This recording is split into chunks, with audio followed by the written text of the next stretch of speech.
Welcome, welcome, welcome. My name's Dr. Trevor U. Dennis, and I am here tonight with Sister Wanda Handford from the United States, and we'll find out where in the United States in a moment. But in the meantime, I want you to like, subscribe, share, click that bell. Let us know how this interview is going. If you have any questions, hold them until the end. You will be sending them to, wait for it, Hebrew interviews at gmail.com.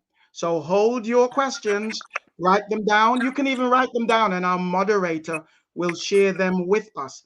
In the meantime, we are so glad that you are with us. Remember, she left America for Africa.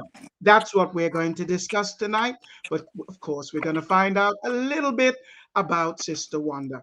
Are you ready, folks? Here we go. Welcome, Sister Wanda. How are you? Hello, I am well. I am doing well on the continent of Africa. All is well. Fantastic. Well, I'm not going to waste a lot of time. We're going to get straight into it. So, the first thing I would really like to know concerning you is just tell us a little bit about Wanda and your background, your general background. Go ahead. Okay. I am originally from New Jersey, moved to Atlanta, Georgia, and then I was actually living in Colorado Springs before I moved to the continent of Africa, Dar es Salaam, Tanzania. I arrived here last year, July, and it's been a year and 3 weeks that I have been on the continent living here in Dar es Salaam, Tanzania. In America, I worked for several companies, and I just decided that I am moving back to the continent of Africa somehow, some way. And so I just trusted the Most High. He, Most High Yah, He has spoken to me and showed me that the continent, somewhere on the continent, was my home. And so he was going to provide a way for me to return. And so I was kind of waiting and preparing as much as I could, and I've been here a year and 3 weeks. So that's Wow. kind of my journey so far. Well, wonderful. Tell us a little bit about your spiritual background, though, because you mentioned the Most High Yah. That Well, means something. yes, yes. I was actually raised as a Christian in the church, and I came into the knowledge of the truth of to who we really are, who the 12 tribes of Israel, and I came to the knowledge of the truth. The Most High woke me up back in 2017, and He started showing me biblical scriptures and leading me to certain teachers and online, and I start learning online from many of the camps actually. And he just showed me who we really were, the truth about who we were and who he was. And he spoke to me, and when he was showing me who we were and where we originally from, that's when he spoke to me and was like, your real home is somewhere on the continent. And I'm like, on the continent? Like, I've never been to the continent. So I actually planned a trip to Ghana in 2019 during the year return. I stayed in Ghana for 2 weeks. And then I went back home, planned to come for good to the continent, and then Corona hit. So I ended up coming to Tanzania, which was the only country that was open last year. And I've been here ever since. But Wow. yes, I came to the knowledge of the truth. The Most High Yah woke me up back in 2017, and he told me and showed me in the biblical scriptures who I was, and I realized that I'm from the tribe of Judah.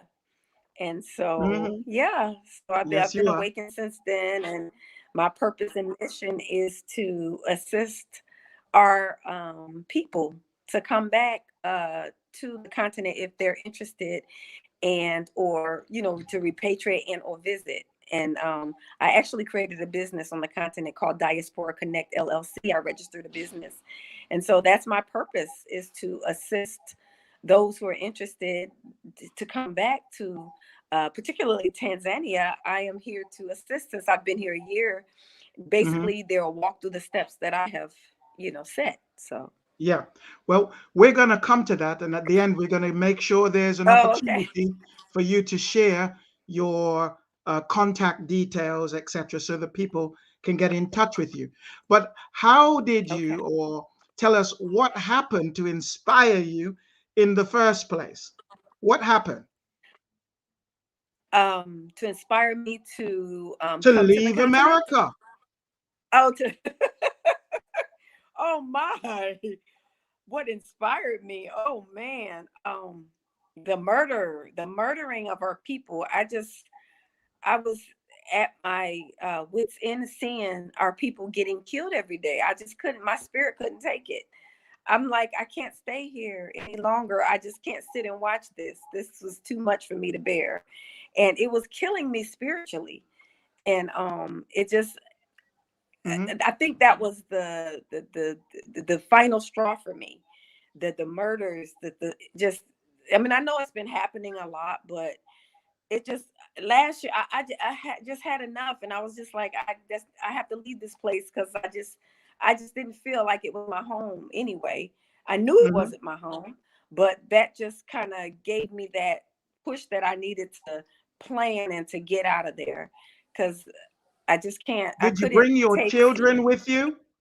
Your children? no. Did you? I have a son that's 23. Actually, I did book a ticket for him. So it was him and I, and he actually backed out at the last minute because he was afraid to fly. He had never flown so far. He was afraid to fly because of Corona. He was afraid to fly because the flight was so long. And then he had never been to the continent. And he was like, Mom, Africa, that's a long way. That's far away. So he just kind of backed out on me. But I did get him a ticket, but he wasted my money. So, uh, but he's so 23 and I couldn't make him. Now, if he was a yeah, minor, he wouldn't have a choice. that's But right. That's right. but yeah, but So since he's a grown man, he has to make his own decisions. so tell us a little bit about what you went through in terms of getting ready to travel to the continent or leave America. Mhm. What were your feelings and what was the process that you went through? Okay, so to be honest, I was basically walking by faith. I was just trusting what the Most High Yah had spoken to me about.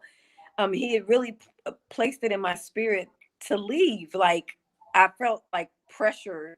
Like, I felt I couldn't even sleep because I felt like I have to get out of here. And so I had a feeling in my spirit that would be really bad in America. It would get really bad, and it is pretty bad right now. But I felt the urgency, so I planned as much as I could. I actually had a vacation plan. I had already booked the ticket. I went to Ghana in 2019, 2018, 2019. I think it was 2018. 2019, anyway, for the year return. And then when I got back, I just started planning to like leave. So I mean, I didn't plan long. I guess I had to make up my mind. So I had just made up my mind. It was just nothing that in America that I wanted to hold on to so much that I couldn't let it go. I just had just come to terms with just walking away from everything. I didn't have a house, which is good because I was just about to buy one in Colorado. And so something in my spirit was telling me, don't do that because you won't be here. So I was like, I know it was the Most High. So I was like, okay. So I didn't have a house to sell. So I had an apartment, some furniture, and I knew, I can replace all that. So it's nothing that I had that was replaceable. I did hold on to my vehicle. I had a car, and I really was trying to hold on to that for as long as I could. And I couldn't sell it, but I was just trying to hold on to it as a backup. I don't know what I was thinking because I knew I wasn't coming back. I'm not going back. So, but that was the only plan. I mean, I just left on a vacation and I had a 2-week vacation, and I decided I'm not coming back. So I called my job. I let them know, and they gave me sabbaticals because of Corona. So I was like, yay. Then finally in December of 2020, I quit because they said either come back or, and I said, well, I quit. So I quit, and I actually have 401k with that job. So they released that to me. So that was monies to help me save here and stay here and build here, and do all the things I needed to do. I actually created a business where I have a little income coming in. I do little referrals here and there, but yeah, it kind of was not really planned. It was just walking kind of by faith of, I trusted what the Most High had spoken to me about. Yeah, of course, people thought I was crazy. And of course, they still think I'm crazy now, a year later. My family and everybody thinks I'm crazy a year later, but I'm not wearing a mask, and I haven't been locked down. So I've been here since last year, July. Corona hit last year in February, March. So I was only locked down for like 3 months, and it wasn't really bad when I left. So I'm not used to being like locked down and wearing masks and all that. We don't really do that here. So I'm used to being free. So what were the feelings that you experienced in preparing to leave and then actually leaving? What were the feelings you went through? um, I was I don't know. I felt like I should have been afraid, but I wasn't afraid. I was ready to go because I just was so disgusted with the U.S. I was so disgusted, and I felt like I don't know. I felt a peace about leaving. I was not scared. I was not frightened to leave everything I've ever known behind. I mean, you would think that I would feel like fear or be afraid, but I wasn't, because in my spirit, I just knew it was time to leave. I don't know. I was a bit nervous in terms of the financial, how I would provide for myself financially. So I was like, how am I going to do this? So I had one plan, but that plan didn't work out the way I thought it would. But the Most High just kind of just been working it out for me every step of the way. I don't know, really, to be honest, how I've been able to maintain and be here so long, and everything has been working well for me. I know I trust him, and I know what he spoke. He had spoke to my spirit. He spoke to me, so I trusted that he would provide for me. Because even in the U.S., he was providing for me. Even as a Christian, he was providing for me. So Yeah. I knew automatically that he was real. All So right. So you were it walking in wasn't the a new Rawat. thing to. Yes, the Ruah. Yes, I was. Yes, I was. Fantastic. So you had to do some preparation, whatever those preparations are, and you're actually Yes. teaching people how to prepare now. So give us some pointers about how you Yeah. prepared and how people could be preparing to leave the lands of their oppressors now. Right. So, the first thing is, I do advise many people to look for online income, like online jobs, online gigs, anything that you can do, uh, um, any skills that you may have that you can like lend or loan, not necessarily working for someone else, but like little gigs, like if you can type, do data entry, if you voice over, if you sing, if you draw, anything that you can, any kind of income that you can make online with your talent or gift, that will be very helpful as a start. Because when you come to many of these African countries, you can't really get a job right now because you're a foreigner. So you can't, it's going to be difficult to find a physical job. So you have to have something set up, and it's best to try to set it up with USD versus the foreign currency, because the value of the USD is still pretty strong in many of the African countries. So try to do something, whether it's start a business. That might be a bit much to, try to do, but like get some kind of online job, whether it's data entry or anything that you can do to make money online, surveys or moderating, or anything that you can possibly do online to bring in income. YouTube, over 1,000 subscribers, you can be monetized.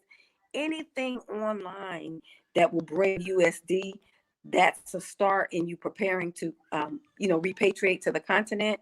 And then, of course, when you get here, there are many opportunities to do business here, but you do have to be like an investor. So meaning you have to be the one to, you'll have the money, because many of them here don't have the resources that we have. They have the land and they have the connections and everything like that. So in terms of coming to Tanzania, you do have to be an investor in order to, buy land and all that. So every country is Okay. different, but just do your research in the country that you plan on, repatriating to. But Mhm. and streams of income is very, very, very important. That's like the first step. But for me, I did still have a job and I was still working. So at least I knew that I had some income, even though it was cut down to, because I was on sabbatical. So it went from like 100% to like 60% of my income, but it was still income. And when you're on the African continent, that's still, it weighs, it's a lot here. So that Mhm. still was very good for me because I was still able to save money. Then, so you have to have some type of income. Um, All right. Anything I say, not a certain amount, but just some streams of income. Okay. Yeah. So So that's in that's terms of one preparation, major way to prepare. yeah, Hmm. in terms of preparation, before you left the United States, what kind of preparation did you have to do, or would you suggest that someone does?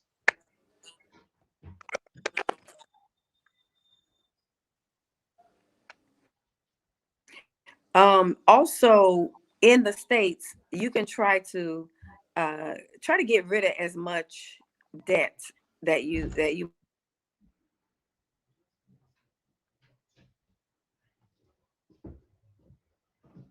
I think we are frozen.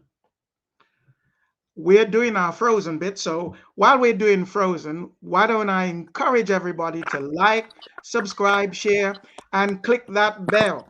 Sister Wanda was just answering our question about preparation in terms of before you leave whatever country you're in. So while she's just settling in, let me just say a couple of things that you can probably do is you need to make sure that you get your passport together. There's so many of us that don't have Oh, okay. passports. You know, that's one of the things she's talked about, getting your money in order, making sure you have income, but you need to also connect your bank accounts and prepare to start a new bank account that you can use bank account to bank account so you can transfer your money whether you're in the States or in Europe. You can move your money around. So you need to get some kind of preparation in that area. Go ahead, Sister Wanda. What else in terms of preparation do you suggest? Oh, okay. I'm sorry, I didn't do the Uh-oh. passport, but yes, definitely you need your passport. Definitely you need your passport.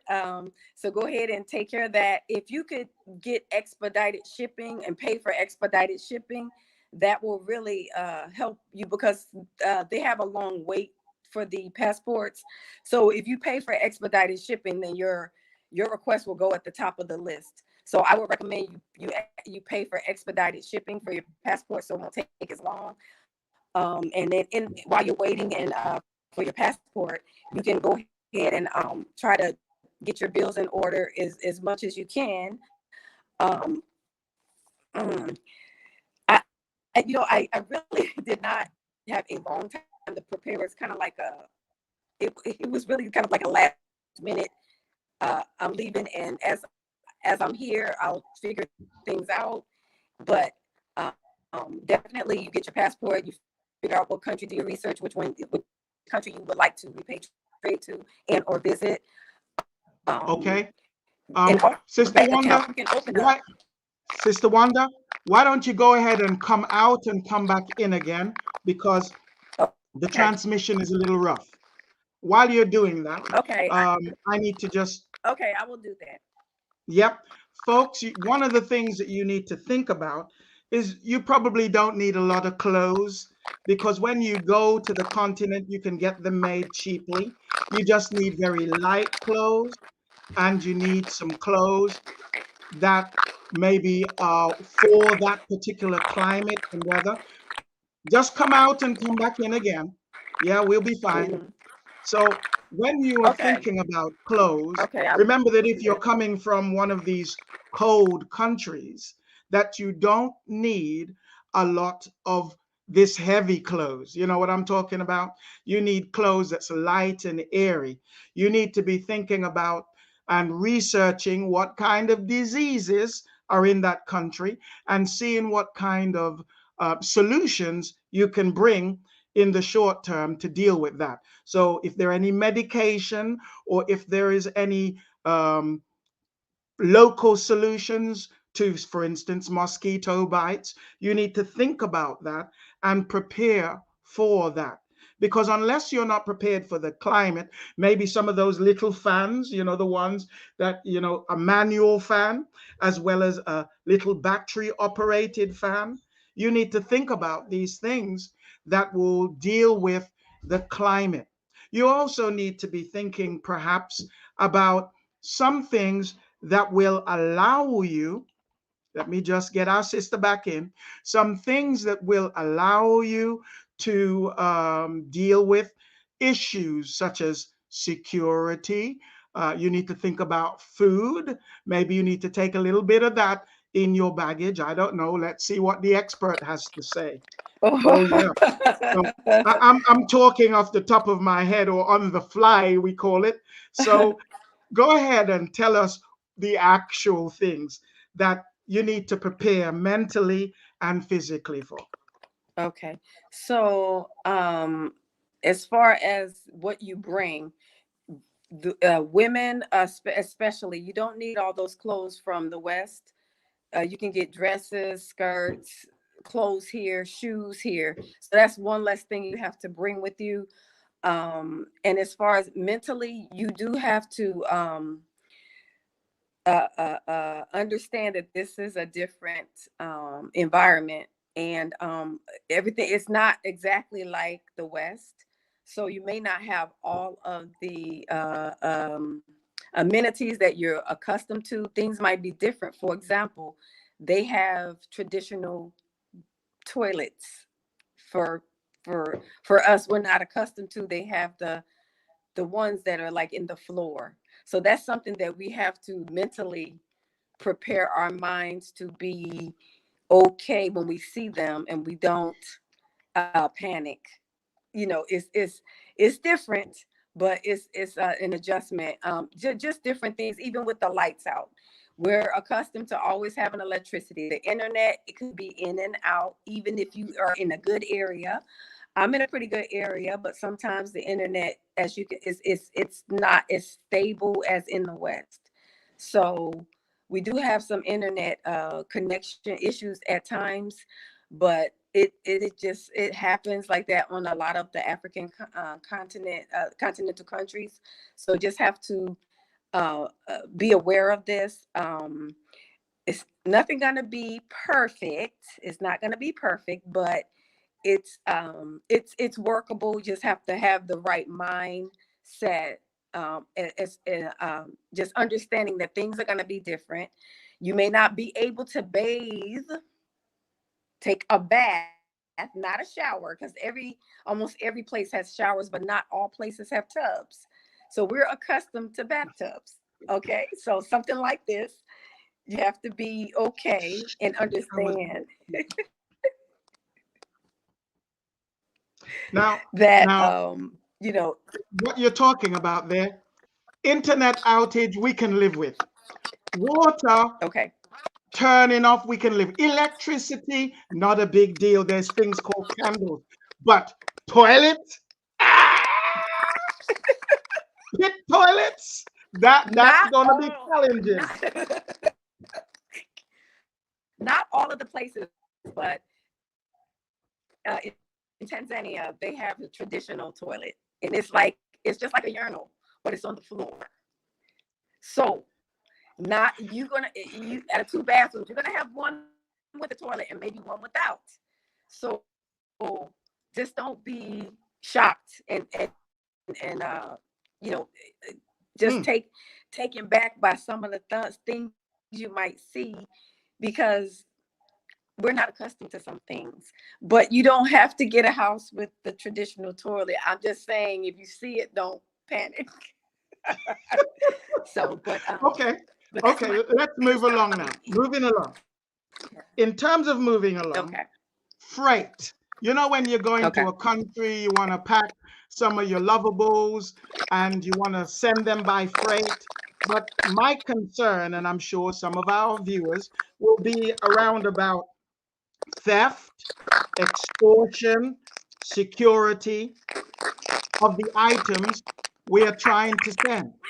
So, what do you have to say about that? Over to you. Um, Many of us here in Tanzania, we don't really ship a lot. We try to advise against it if you can avoid it. But if you do have to, several people have shipped items and they haven't had any issues. Um, the fees are pretty price. It's expensive to ship items here. For the amount of money you're gonna pay, you may have brought those items 2 or 3 times. So just make sure that what you ship is like something that you can't just buy here. And I know some stuff is not replaceable, but if it's like furniture or you can buy all that here. And you can actually get furniture made specific. It's really cheap to get furniture made specifically for you. So just try to figure out what you actually need to ship. So a lot of stuff you don't. Curtains and household items, you can buy all that here. Clothes, you can buy all that. So it just depends on what you're trying to ship, and definitely not a car. It would not be worth it to do that because it would be too expensive. If you have a car that's paid off, it could be Okay. almost $10,000 just to ship it here. I mean, between the shipping and the port charges, it's just not. And you can buy a car here between for like 3,000 to 5,000 USD. And cars are not as expensive here to buy, and so just some stuff you need to consider before spending an astronomical amount of money on shipping items that you can purchase here. I bought a Dell All computer. right. We have stoves, Okay. refrigerators. When you were leaving, when you were leaving the United States and you were driving to the airport and getting on the plane, how were you feeling? Say that one more time. When you were leaving the United States, you were driving to the airport, you were getting on that plane.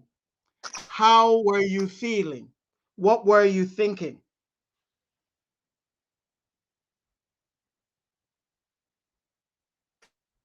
Feelings and thoughts as you got on the plane. Okay.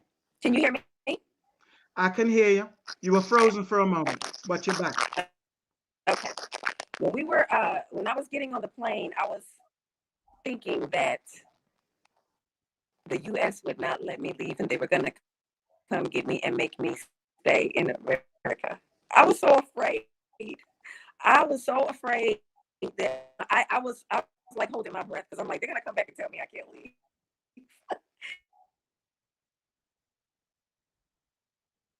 You're frozen? And so when I got into African airspace, that's when I felt a sigh of relief that I felt a sigh of relief when I got into African airspace. I felt like I'm free. They're not gonna come and get me. I'm in African airspace. All right.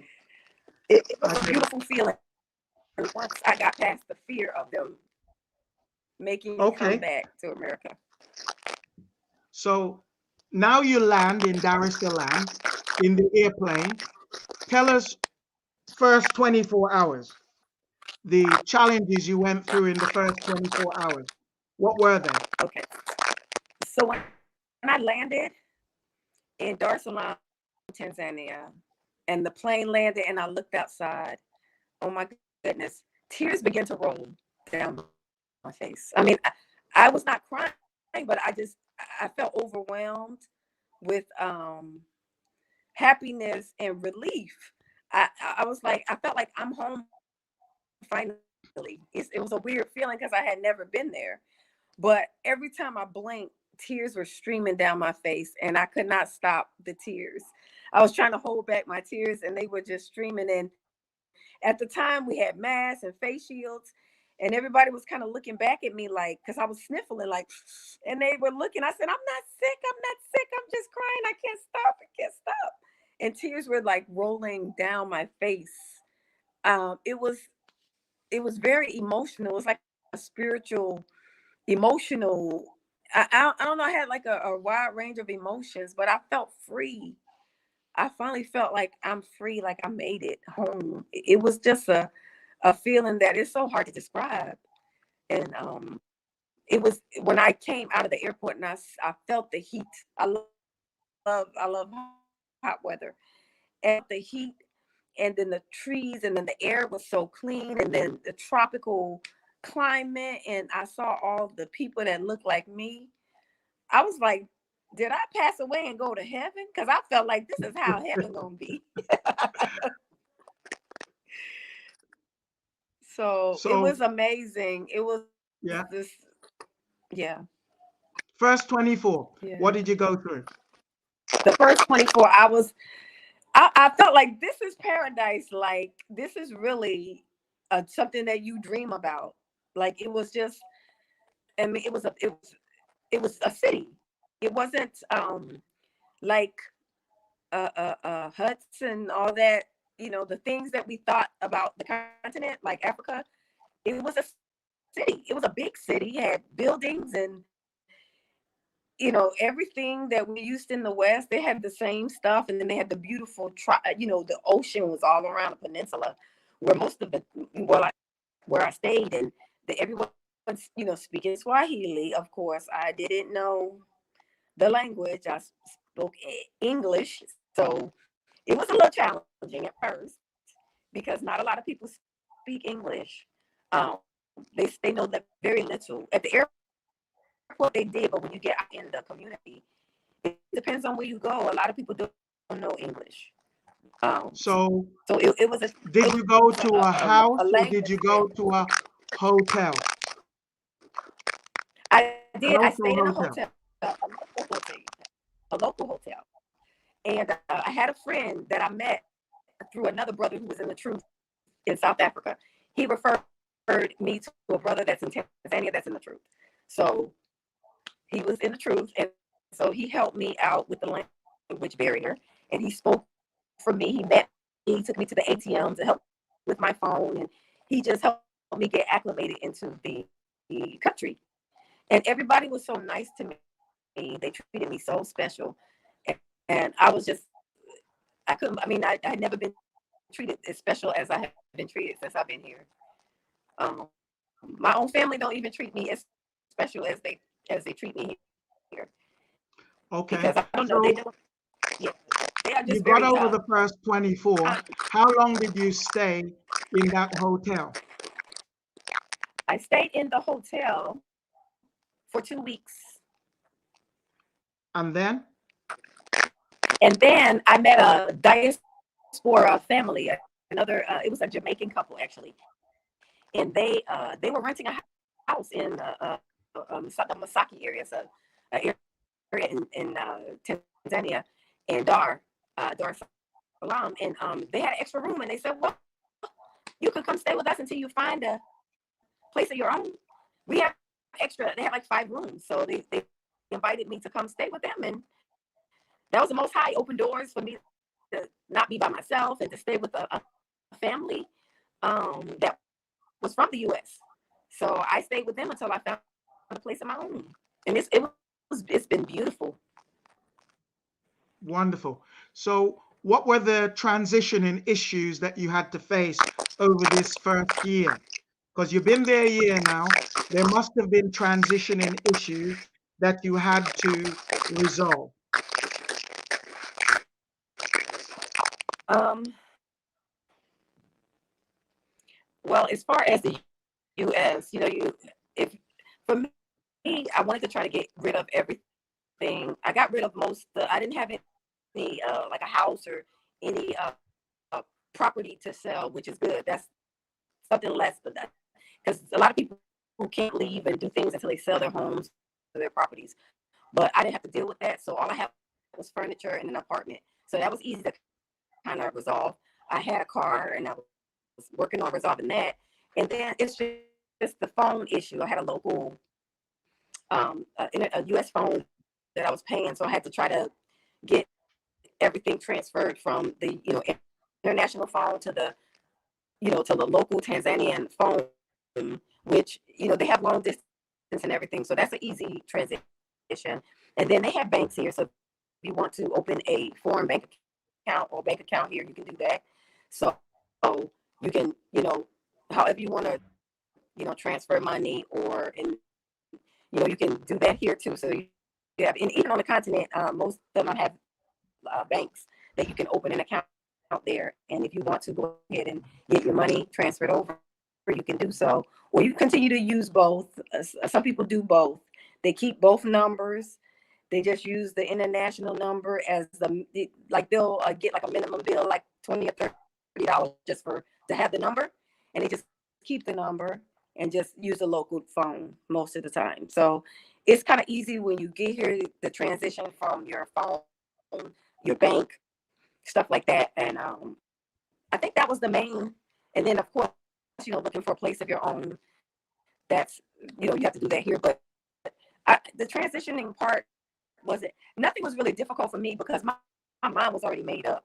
If you are torn, so if you're like lots of them, so you leave it and then you're looking back, it's going to be a little bit more difficult for you to assimilate, or for you to transition onto the continent if you're still looking back, because in your mind you're like, well, I'm gonna leave that there just in case. I'm gonna do this just in case. You're kind of like in your mind, you're not resolving the fact that you're leaving, and you're still trying to teeter-totter back and forth. So I think with those type of people, it's a little bit more difficult to completely transition smoothly because you're torn. You're still torn between the two. But I had resolved in my heart and my mind that I was done there. So I was determined to make things work here on the continent. So I wasn't looking back and forth. I was just trying to get rid of the little things I did have, just so I wouldn't have a bill in the US and bills here too. Because you get down to the wire and you don't have as much income. So you can't afford to really pay two bills, unnecessarily. So it was kind of easy, a smooth transition for me, because I had already resolved in my mind that I'm not going back, and I need to get everything transferred over here. Even though I don't have citizenship yet, but I'm working on my work permit and residency. But I just knew that even if I didn't stay in Tanzania, I was going to go to another African country. I just wasn't going back. So why keep stuff there and pay on stuff in Babylon? Because I knew I wasn't going back. So for me, the transition was kind of smooth and easy.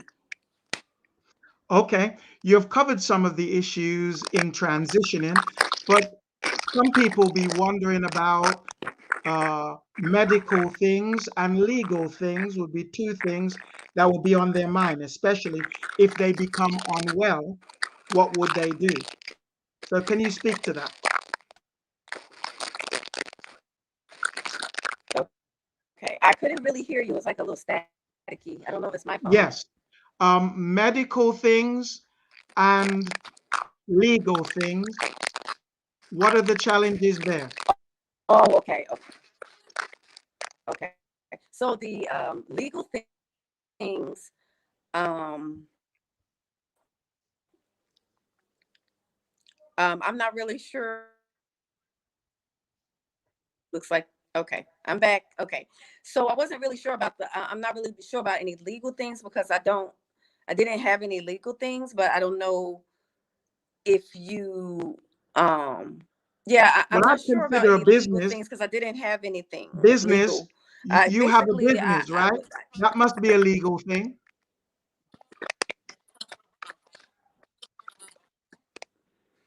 oh, okay. So as far as healthcare and hospitals, there are several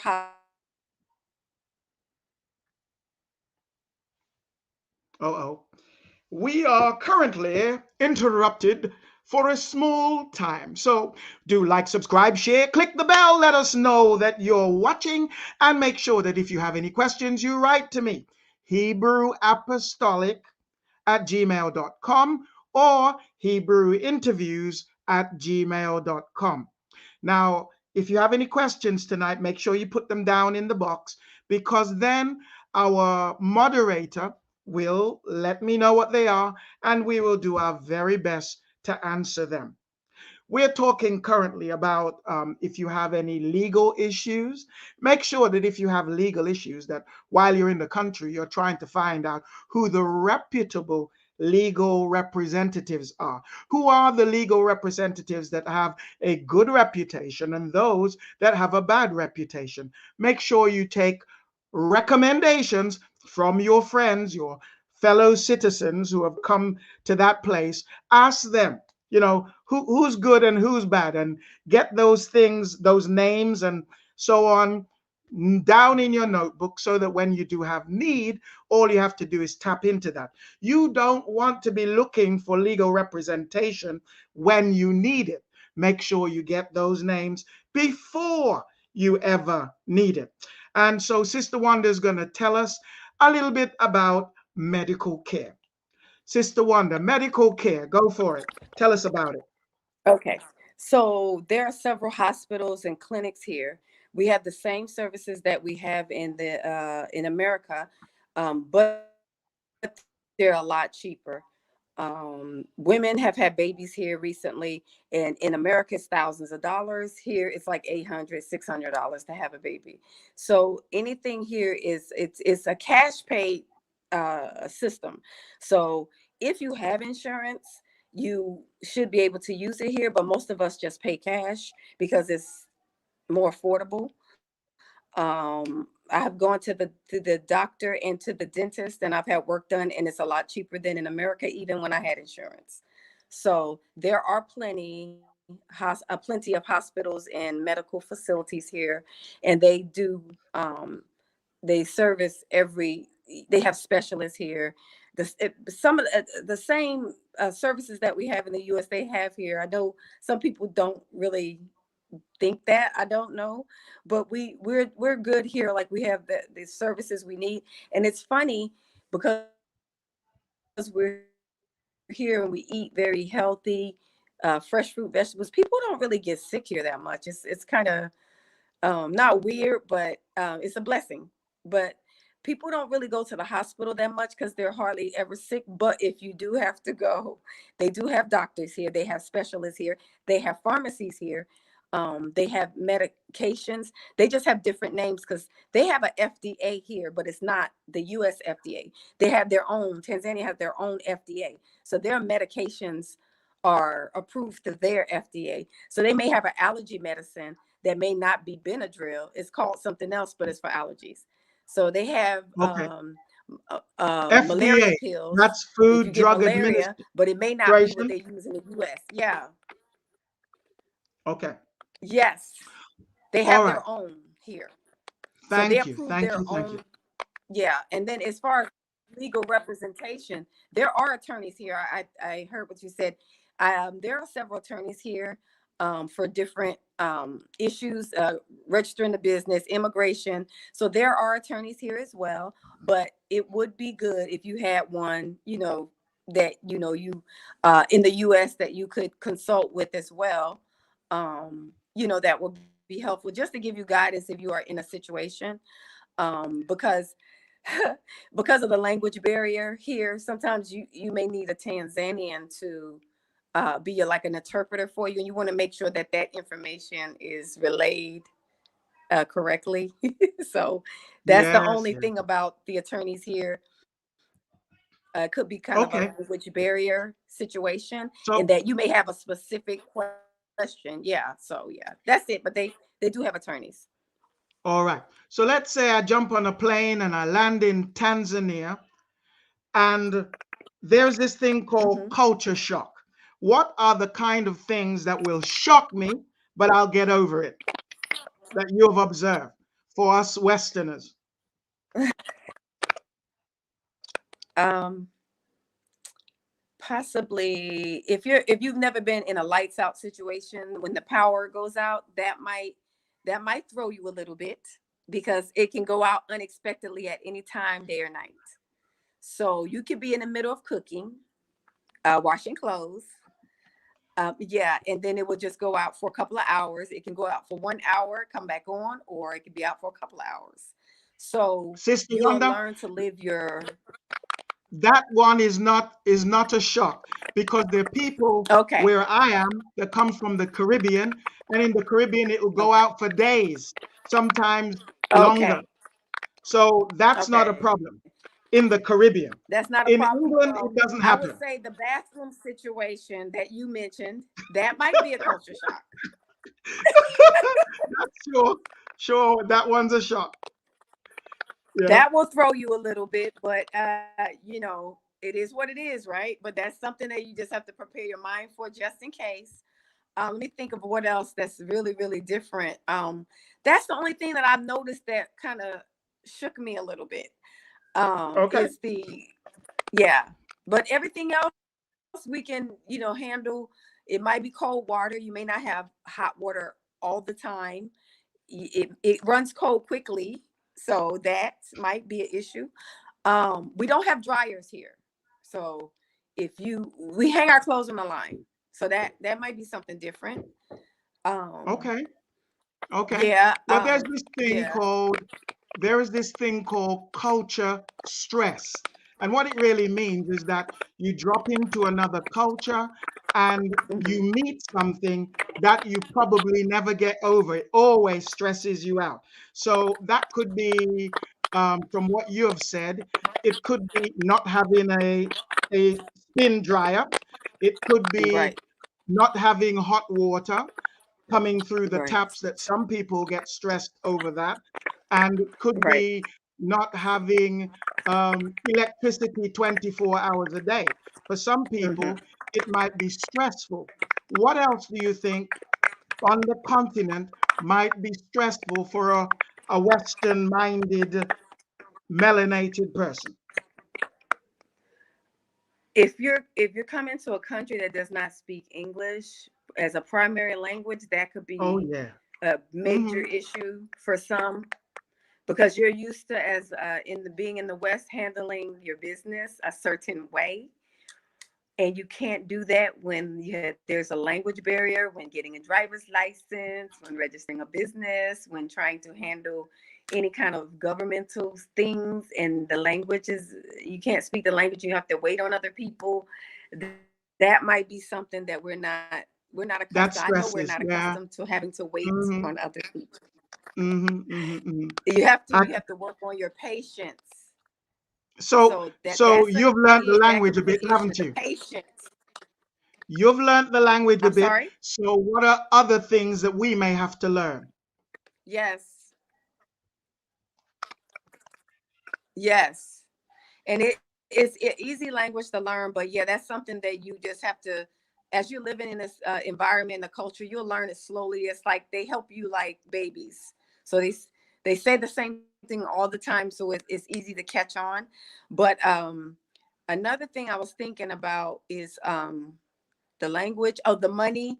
See, it's a money, the currency exchange rate. That could be a little frustrating for people coming from the West, because they just have to wrap their mind around the currency exchange. And I know that's, for some people, yeah, if you go to another country, it's going to be, the currency is going to be different. But when you're coming from the West, if you haven't been to another country with a different currency, that could be a little stressful for some people. It also can be stressful in how the people on the continent handle business, because they're not time conscious like we are a lot. So you know Uh-huh. how we say CP time? They have African time. And that Yeah, might be yeah. what we get the CP time from, because they're they're they're on African time, and it's like CP time. So you can have an appointment and the person will not show up, and then they don't call you to the next day, or Wow. they show up 3 or 4 hours later, very casual. So you just have to Yeah, yeah. have patience. And All right. yeah, So you have that's said that something that we really have to work on. Yes, we we want need to. to learn the language. We need to learn the language. What else do we need to learn?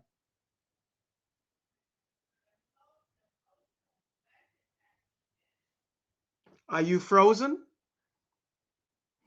Hello, Earth. Okay. Mars Okay. calling. What did I think you she's say? frozen. Oh, you're back. You're back. I said, what other things do we have to learn in order to be able to assimilate? I think was the word you used. Yes. Patience is very important. Just because things are not going to always go the way that we're accustomed to. Customer service is not the way we're accustomed to it being. So we have to be a little more patient. Like they forget to bring us stuff that you would think is kind of common sense, but no silverware or no return to check. I'm thirsty. Just stuff that we're accustomed to that it can kind of make us frustrated. Patience. We just have to work on our patience and kind of understand that it's different from the West. So just a lot of the services uh, need to be taught. I would say taught because they really don't know. But we're not accustomed to a lot of the services that we get. Sometimes we get a little frustrated if we ask for certain things. So here on the continent, you can't substitute food. In America, we're used to saying, can I get a burger with no cheese and extra onions? You can't do that. You have to get the burger the way it is on the menu and then take off what you don't want. So that could be Whew. a bit frustrating for people. Yeah. Well, maybe there's a They don't business like if there. you say, I would like a pizza with no cheese. There, yes, definitely. Definitely there is a business opportunity to teach customer service or train or something of that sort. Now, many of the Mhm. foreign companies that foreigners run, their customer service is a little bit higher. Unfortunately, on the continent it is, but the local, yeah, that needs to improve. A lot of flies. If you sit outside, a lot of flies. We're not accustomed to flies. Even though I've been here a year and 3 weeks, I'm still like this when I eat outside at some places. Mhm. So we're not accustomed to that. Um, and the mosquitoes here.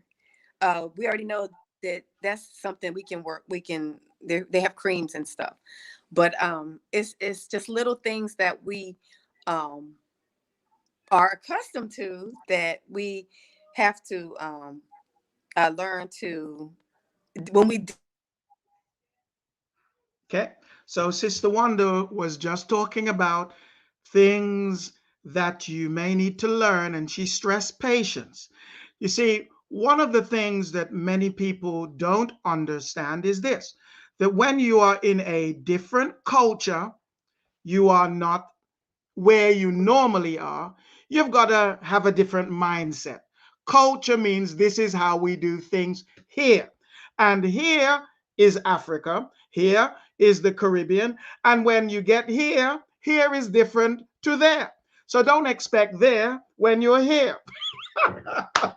You just got to relax and just rewind, understanding that culture means that's how we do things here. So you're used to saying, I want my burger with this. I don't want that. I don't want that. I don't. Well, when you're in Africa, we do things this way. In other words, you get your burger with what comes on it on the menu. If you don't like it, take it off or leave it alone. That is Africa. Come on now, brethren, put your hands together and make sure that you ensure that you like, subscribe, share, click the bell. Ah, yes, we really do appreciate you. And we appreciate Sister Wanda as she comes back now. Yeah. So, Sister Wanda, talk to about us about food and housing. Food and housing. Yes. Okay. Food and housing is very, very affordable. For example, for me, I have a 2 bedroom. two-bathroom apartment. It is $344 a month. It is it's just very affordable. You can get a 4 or 5 bedroom house for like 300, 350 a month, same amount that I pay. But the further you move away from the city, the cheaper or less expensive the house will be. So you can move out, you can rent a big house and have land and plant gardens and all that for like 250, maybe 300 a month. It would possibly be unfurnished though. So you would have to buy like your stove, your bed, your couch, your all your furniture. So everything is affordable. The stands on every corner here. So there are vegetables growing everywhere here. We have avocados, tomatoes, onions, everything. And you can get a huge bag of fruit and vegetables for like, that's maybe 10,000 T shillings. That's like $4, 4 USD. And you can eat off of that for like 3 days or something. The fruit and vegetables go bad quickly because they're real. So you can't have it long. You just have to eat everything up that you buy. So Well, I heard you say, it's I very heard you say affordable. that you peel them, you cut them up, and you put them in your fridge. I heard you say that. I do that. I do that. Because if you leave it in the way that with the skin on it and not if you don't cut it up, it ripens really quick. It goes bad quickly. So you can get a little bit more time lasting of your fruit and vegetables if you cut them up and put them in. Well, I mainly the fruit, like the pineapple, the mango, avocado. You cut those up and then you put them in containers and put them in the fridge. Then you can eat off of those for like 3 days. But if you leave them you let them sit on the counter, they'll be rotten in 3 days. So Mm. yeah, Mm-hmm, mm-hmm, so you mm-hmm. just have to eat them quickly or put them in the fridge. Many Okay. Tanzanians don't have refrigerators, so Mm-hmm. we're accustomed to that. Might be a culture shock because we're accustomed to refrigerators. They don't use them because they cook every day. They eat fresh food every day. So Mm-hmm. it's we're like we need a fridge for meat, but you can't because if the power goes out, all your meat's gonna go bad. So you can't really Yeah, keep a lot of there's a meat. business there too. There's a business there too. Yeah. So, in terms of housing, I have heard people on the continent say that there are some bad ethical practices from the locals concerning how they rent you your home. Could you just talk to how we can avoid that, please? Did you get that? I think we're frozen. I think we're frozen today. Okay, Oh, she's coming back. I'm I back. can hear the voice. Oh, yeah, Okay. yep, yep. With a Okay, smile. Go last year ahead. when I arrived, Did you hear me?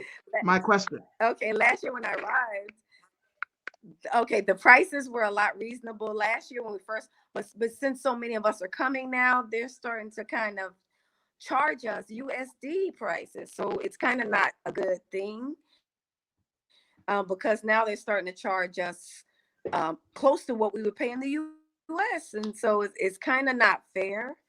But you can still find places that are reasonable and you can still get a good price. We got our stone face on, right? We're frozen again. But we will get over it.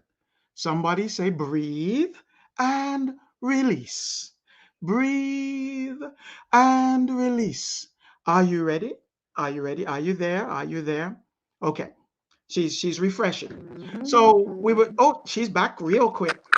Real quick. Come on now. You're back. You were just talking about unfair housing practices. I heard Yes. somebody tell me that were they hired a house. They had to pay 3 to 6 months in advance, and then the person turned around and said they wanted the house back for their son, and then they didn't want to give them back their money. They even wanted to keep their furniture. So how can we avoid that kind of situation? Oh, boy. that can be tricky because it depends on the landlord. Because some people are trying to benefit, as you know, from us coming, and so many of us are coming and renting. It's I think you really have to pray before you make any decisions on, where you want to rent, because you don't always know. The person is always nice when you speak to them on the phone, but then once you pay the money, sometimes things change. So I would say the only thing you can really do is talk to them, gauge how you feel when you speak with them, and then pray before you decide to go look for your place, and pray that the Most High will go before you. Most High Yah will prepare the way and go before you. So the connections that you make could be those positive sound connections. Because I've heard horror stories as well, with these situations. I haven't experienced them. All praises to the Most High, but they can happen. And so, yeah. Okay, so Sister Wanda, we're gonna get real personal now. You have a business helping people Okay. to transition to the land as well as helping them to settle. So, do you already have a list of properties, a list of realtors that you trust that can help people to find the right type of living situation right there on the continent? Okay. I have what you call Dalali connections. Dalalis are like real estate agents. Um, so they help our diaspora through Diaspora Connect Limited, which is the business I created. They help these particular diaspora find apartments, homes in the particular areas that they're interested in. They basically, take you, negotiate for you the deals and within your budget. So I do have people like that, but you know what? Everything um, is kind of like something that you have to be like boots on the ground to check out yourself. So I wouldn't be able to do it for anyone, but I can connect you to a person that has experience and has helped other people, has helped me. But the hard part and difficult part is it worked out for me very, very well, but they may meet you and you may not click with them, or you may not like something about them. And so that's the thing about connecting people together. Yes, they're able to help you, but you just don't know how things are going to turn out when people connect with one another. They may agree to a certain term, and things may change even with the landlord. So if the Dalali or the real estate agent hooks you up with the landlord, you like the house, you work things out, then I'm out of it, they're out of it. But what if those two don't agree with one another, like the diaspora person and the landlord? Then that could be a situation. So every connection is still going to have to be maintained by the individual personally, and how they respond to people, how they talk to people, how they deal with situations. Because Hmm.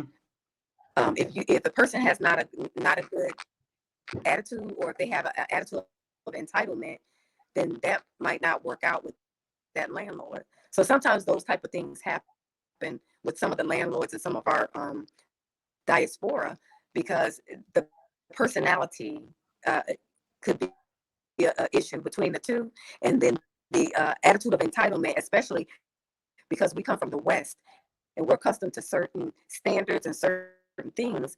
And then when uh, many of these places, they don't always fix things that we feel like they should. So the way that we go about talking to them about it, or asking them about it, could make a difference in them fixing it, or them saying you need to leave, or them saying I'm selling the place, you have to go at the last minute. So yeah, Yep. Okay. I got it. uh, I got it. The way we deal with people in terms of interpersonal skills make a big difference. But tell yes, us briefly, yes. 2 or 3 minutes about your business that you provide and offer. Okay. Uh, you said about the business. Your business.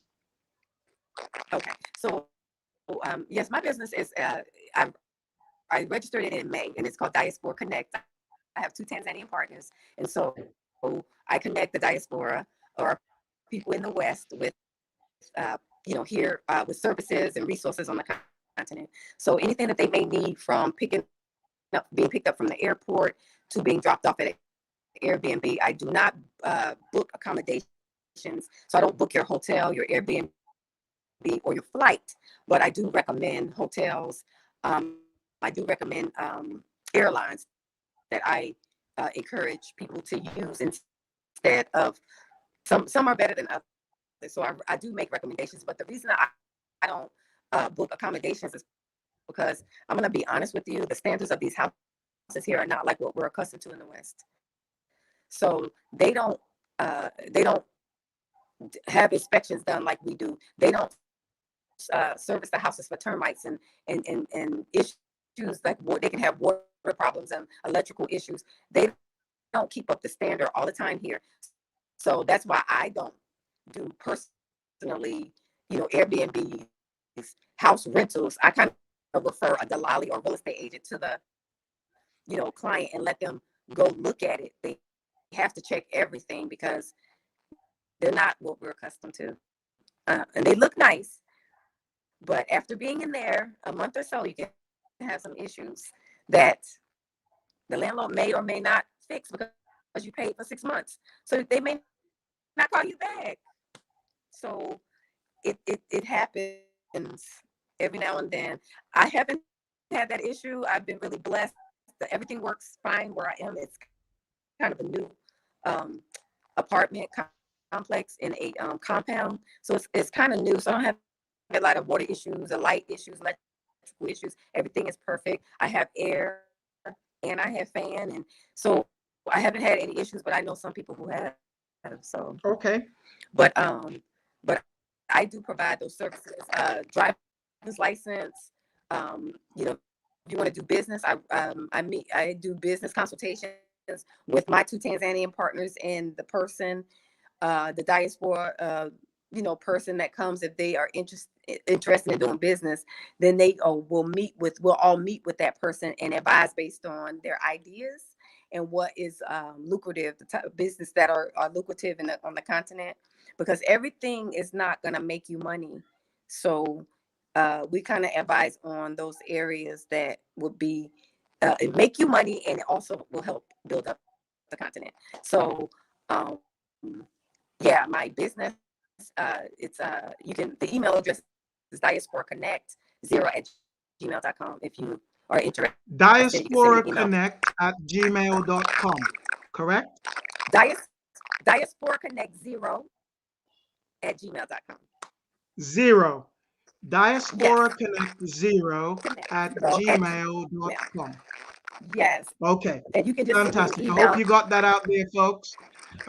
Talk to us a little bit about your passport, nationality, getting citizenship type of thing. Okay. So Tanzania, unfortunately, does not have dual citizenship. Very unfortunate, but maybe sometime in the future it will. So the way it goes is, if you register a business, you get a work permit, you get residency, and then that rolls over into citizenship. So, but when you get to that citizenship part, you can either turn in your passport, because you can't have both. You can either turn in your passport and accept that one, or not accept the Tanzanian one, or not. I don't plan on doing that, so I'm hoping they have dual citizenship. So is But it possible? there are Is other it countries. possible to stay at residency, get residency and stick there? Yes, yes, you Otherwise, may. do you You can have do to the leave the country work permit ever and then so residency. often? Do you have to leave the I'm sorry, country ever so often say that now? again. How often? Yes, right now you have to leave the country on a tourist visa, which is what most of us come in on right now because we don't have any other visa. You have to leave the country every 90 days to 120. I say 120 because you can go to the local immigration office and ask for a 30-day extension. It's common that they'll give you 30 days. So that's really 120 days, then you have to leave. And what we have been doing is just going to neighboring countries. Tanzania has 6 countries that border it.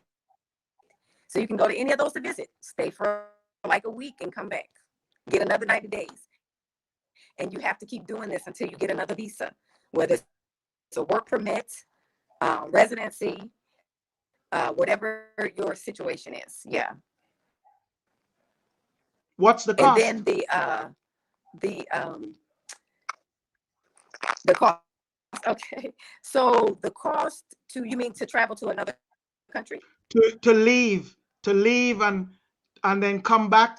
There must be a visa cost going backwards and forwards. Oh, the visa. Okay. So when you travel to okay. So when you come into Tanzania with a U.S. passport, as a U.S. passport holder, the multi visa, when you come into the country, you get a multi visa, which is good for 1 year, and it is 100 USD. That is good for 1 year, meaning you're able to come in and out of Tanzania, in and out of the country for 1 full year without paying for another visa. So the multi visa is good for 1 full year. After that year, you have to renew and pay another $100 once a year, but you still have to leave the country every 90 days or 120 days. 2 different things. You have a multi visa, in and out, in and out, every 90 days or 120 days. Then you have the 90-day stamp, which you have to leave every 90 days. And then, you get the extra 30-day extension, which is 120 days. So it could be a pain. It could be. It's not for everybody. That's why you have the other countries, the neighboring countries. When you leave and come back, do you have to pay again? Or is it just the one fee for the year? Yeah, you don't have to pay again when you come back because you have the multi visa. Okay. You just have to pay. Oh yeah, you just have to pay to get into the other country. So if I'm leaving Tanzania and I'm going to Kenya just to leave the country, I'm gonna stay in Kenya for 3 days, a week, or whatever. When I go into Kenya, I have to pay that $50 visa fee. When I come out and come back to Tanzania, I don't have to pay because I've got a multi visa. So the multi visa is keeping you from having to pay every time you go in and out. Once a year, you just pay that $100. Gotcha. So there are some of the sisters that are thinking, well, when I get to Tanzania or to Africa, I want to get me a man. So talk to us about relationships. Relationships. Relationships, like what type of relationships? Is it like just like say I went to Tanzania and I'm not married and I'm free to mingle, talk to me about what to do and what not to do. Oh, okay. So like dating relationships. Okay. So I am a single person here. So I've met many Tanzanians, but it depends on your age. Many of the older Tanzanians, if you're a single woman, many of the men are already married and that are older. I would say 40 and up, they're married. You hardly ever see them because they're at home all the time. But you may see them you may see them at the grocery store, at the cafe, but they're not about. So if you're an older woman, you're gonna probably meet a lot of younger men, like 30s, late 20s. Just you have to be, that's kind of how it is here because they have like a standard here. Like, they're single up until I guess like 30 or whatever, or late 30s, and then they get married, and then they're in their family. So it's a little difficult when you're older and single here.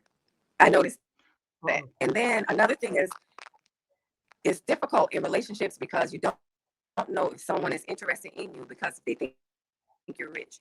When we come from the U.S., for some reason, the Tanzanians or a lot of continental Africans think we're rich, and we're not. We are working middle class or low income. Some of us in America, we don't have a lot, and we're trying to make it just like everybody else. And then everybody thinks that we're rich because we can buy furniture. We buy things to where what we're accustomed to in the West, like refrigerator, stove, all of that stuff is kind of like they think you're rich if you get all that, because some of them don't have the stoves. They use a chico. It's like a mini stove, like a mini grill. They use that. They don't have fridges. We have fridges. We have stoves. We have washing machines and couch. So it's just difficult in the relationship department, and then also the language barrier is a big concern, because even if a person can speak English, how it just takes time to get to know a person in a relationship, and if there's a language barrier, they don't understand your humor. So with us being from the West, we have the same humor. So if I say something, a brother from the West can finish it. We can talk about something, and I can state something about a movie, and he'll finish it, or a saying that we have, and he'll finish it. We just know each other. But here it's not like that, because they don't understand our humor, and they don't really understand a lot of the things that it's like the culture. It's a culture difference. So it could be challenging. Relationships can be challenging. I get it. So you hear it first here, ladies and gentlemen, that relationships on the continent may not be as smooth as you would like them to be, because number one, their sense of humor is not your sense of humor. Number two, Right. that they get married by the time they're 30. So if you're above 30, you better bring your own shopping bag. Bring them in your shopping bag. Exactly. Don't be expecting to go shopping in Tanzania and find yourself a man, because it might be a little strange. So I guess that, the cross diaspora relationships are blossoming in Tanzania, as well as probably in other African countries. So we are looking forward to that different people, you need to go and cross fertilize, but understand that you may not get a local uh, unless you speak the language, unless you understand the culture, unless you take the time. But what about religion? Tell us about religion or faith, freedoms, and or match mismatch. Um, What's the religion oh, of Tanzania? The dominant. okay. So in Tanzania, it's primarily Christian and Muslim. Um, so, but the good thing is they're open to. They love the biblical scriptures.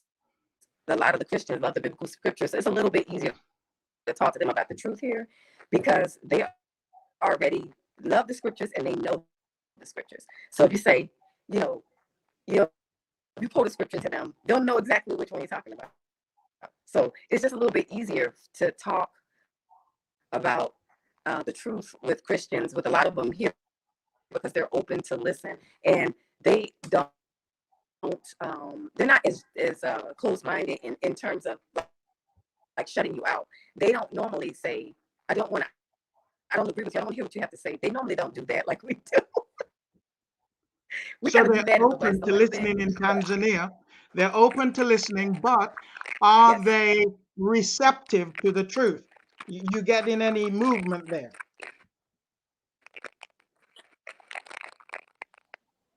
Say that one more time. Are they receptive to the truth?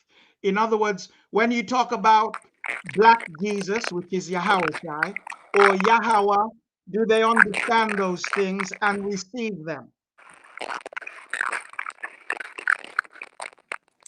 Well, um, it's a slow process. We have to be patient with them because of the brainwashing and mind control. It's still really strong when it comes to like the Mzungu image. The Mzungu image is still really strong. It's a lot of Catholics here too, and they still have the imagery. And so it's just a little bit difficult to get that image out of the minds. But I just think, I guess we all have an opportunity to plant, water, and then the harvest will come. So just little that you can say and do. They do listen though, but it's just, I see that image a lot on the continent. That image is strong here. The So, Mzungu image, so Caesar Borgia. It's do real you strong here, and assemble? Do you yeah, assemble it's on buses. with some people?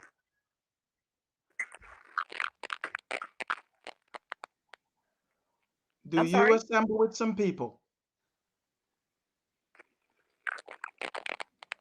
brethren? Do you assemble? I didn't get it. Do you assemble, get together with some brethren while you're in Tanzania? Oh yes, yes, I do gather with some brethren here, brethren and sisters here in Tanzania. Not regularly though. I have met so many here. The only difficult part, I say difficult, is like even in the US, you know how everybody has different way that they interpret certain things. And so you have that here too, even though you have a lot of us in the truth here. But it's always, well, we believe this, and the name is this, and it's not that. And you spend so much time with the differences that it's difficult for us to really focus on learning and trying to move forward, because some of the same issues that some of the brethren have with each other in the U.S. is coming here with Mm, the, mhm. his name is Ahaya, his name is, and we call him this, and so yeah. It's a bit difficult. So I gather alone a lot because um, it's it's just a lot, to have to spend so much time. And we're in a holy land right now. We're on the continent here, so it, it's just, it's been a challenge in my opinion. But I do gather at least once a month. We do gatherings, so we come together on Shabbats. But I feel kind of discouraged a lot of times because I'm like, why can't we all just get along? So Yeah. Why can't but we we just do get get along. along? But it's the differences, and yeah. Yeah. Okay. Well, we're near the end now. So I would like to know if there's anything else that Wanda Hanford would like to share with us before I begin to close down. Is there anything else you would like to share? Um, I would say that Tanzania is a really good country for like the Israelites to consider repatriating to, only because the culture of the climate of the country is more of what I feel like it's more of what of how the Israelites used to live, is in terms of following the biblical scriptures, and the way that the Tanzanians get along with one another. They don't fight. They don't like beef with one another. It's very peaceful, even though you have the Muslim and the Christian thing here, but the way the women dress is more close to what we as Israel should, like the women, how we should cover, and how we should cover our head or just our bodies, or just be modest. So it's the whole culture here is conducive to what the way we should live anyway. So I just feel comfortable in this country in particular, because it's been known to be a peaceful country, and it's not really, the people's personalities are so relaxed and laid back here, and it's just a very, very peaceful country. The spirit is very beautiful. It's just I don't know. It's just, I've been to Ghana and it's different. So I think it's ideal for someone who even Christians, Israelites in the truth, definitely us Hebrews. This is an ideal country because it lines up with what our beliefs are and how we should treat one another and even raise our children. Everything is so traditional. The male have their role. It's patriarchal. Society is patriarchal. So the men have their role, and then the women, they don't compete with each other. So everybody is comfortable in their role. So the women are comfortable with being the women, the mothers, the uh, doing the duties of a wife. They don't have a problem with that, and they don't try to compete with the men. So, and then the men have their roles as they run a lot of the businesses, and if you go to the business office, there's mainly men running a lot of things. Not saying that we can't, but um, I just think that the way the society's set up, it's really it's a good environment for us to come back to what we lost, being in the West, and just come back to that natural way of responding to each other, loving each other, appreciating one another, and even raising our children. So, Amen. Okay. Your contact information, Sister Wanda. Share it again with all those people online. Your contact information. yes. Oh, my contact What is it? information. Um, yeah, my contact information. I, I have a YouTube page. It's called Diaspora Connect Tanzania, and you can contact me via Diaspora Connect 0 at gmail.com. I have a personal email as well, Wanda JAY 0110 at gmail.com. I do consultations, so you can reach out to me. I usually charge 30 USD per hour for consultations. I try to keep my fees low because I want to make sure that everyone has the opportunity to get the information that they need. Um, and, and I'll go, we'll go from there. You send me an email and I'll set it up. I have Cash App, um, MoneyGram, Western Union, and I'm also doing a land and building project. So I am trying to raise funds to buy land under the business and build Airbnbs, rentals, and also affordable housing for our people. So when we come here, if we do run out of money, we should have a place for our people. They shouldn't have to run back to the US. We should have a place for them here. So it's just too many of us here with resources that someone is not setting something up like this. So I decided to create a business to try to start spearheading this. I'm not rich by any means, but that's my heart's desire, is to make sure that we have a place, because we can't run back to Mzungu land begging for them to help us if we run out of money. So yeah, that's kind of my plan in terms of the next step with my business, buying land, and they have so much here. And now that I have a business registered, I can legally buy land under the business. So it'll be under Diaspora Connect. And then that's the legal way that we should do it. Invest first, buy the land, and then we can plant vegetables, fruit, agriculture, farming, buy goats, chickens, anything you want to do. And it wouldn't just be for me, it would be for the diaspora. So it'd be for all of us, because I want to help our people. I feel like I'm a forerunner and I should prepare the way for the ones who want to come. And so that's kind of what I'm trying to do, what my heart's desire is. All right. So you've heard from Sister Wanda Handford from all over America. She come from all over America, originally from New Jersey.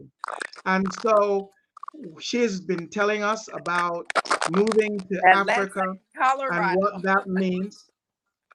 Go ahead. Go ahead. I'm sorry. I thought you were trying to say something. I didn't.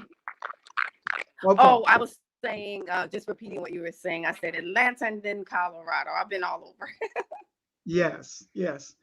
And so she has been telling us about the things that you should prepare for, the things that will probably get to your last nerve. and the things that you're going to have to get used to culturally in order to be able to live on the continent. Many of these things involve patience, some of them involve common sense, and other things require you to network carefully and to manage your relationships. So, if you want to reach out to Sister Wanda, remember Wanda, JAYJ0110 at gmail.com. You can talk to her yourself, and from there, she'll be able to direct you whether to her YouTube or her Facebook and a whole heap of other connections that she has. So remember that there are people that the Most High has used to become forerunners for us. They have gone before us, but they have not gone to leave us behind. We want to say thank you to Sister Wanda. Do stay on the line, Sister Wanda. Make sure you stay with us while I just talk for a little moment. Hallelujah. Do remember that there are people on the continent who have gone before us. I hope to do a couple more interviews with different people on the continent.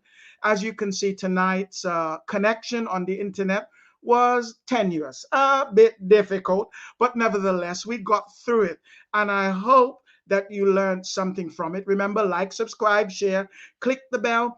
If you would like to pray for us, please do, because we like to bring interviews that add benefit and or value to our people wherever you happen to be.